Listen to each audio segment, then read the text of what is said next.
काश्तकार भाइयों बात करते हैं कि आपने अगर साल 2023-24 के लिए घर के लिए खाने के लिए गंदम जो है वो ख़रीदनी है तो उसका म्यार क्या होना चाहिए। नंबर 1 पर तो आपने जहाँ से भी गंदम ख़रीदनी है वहाँ से कुछ चीज़ें आपको मालूम होना बहुत ज़रूरी हैं।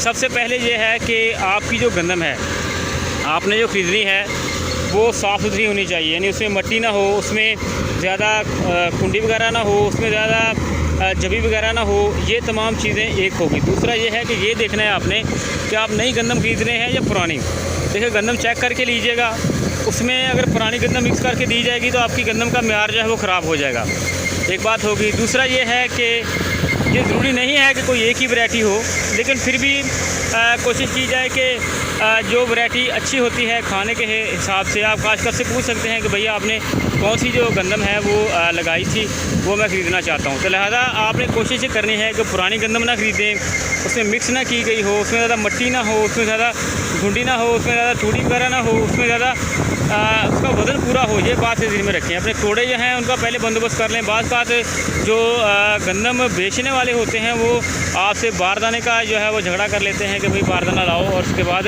आप उसे देंगे।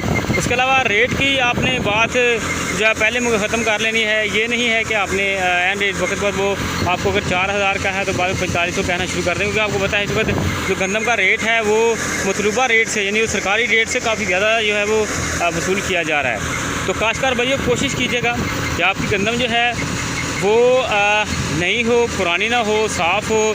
उसके अलावा ये ज़रूरी नहीं है कि गंदम मोटी ही हो तो फिर आपने ख़रीदनी है। गंदम जो है बारीक भी चल जाती है, लेकिन उसके अंदर जिंक की मकदार ज़्यादा होनी चाहिए। ये बातें कुछ आपने नोट कर लेनी है। तो व्यूअर्स आपने एक और बात का भी ख्याल रखना है कि आपकी गंदम के अंदर जड़ी बूटियों के सीड भी ज़्यादा ना हो जो कि आपके आटे के म्यार को ख़राब करेंगे। ठीक है जी, ये बातें आपने ज़हन में रखनी है। आपने घर के खाने के लिए गंदम लेनी है, अपने बच्चों के लिए लेनी है, अपने ख़ानदान के लिए लेनी है।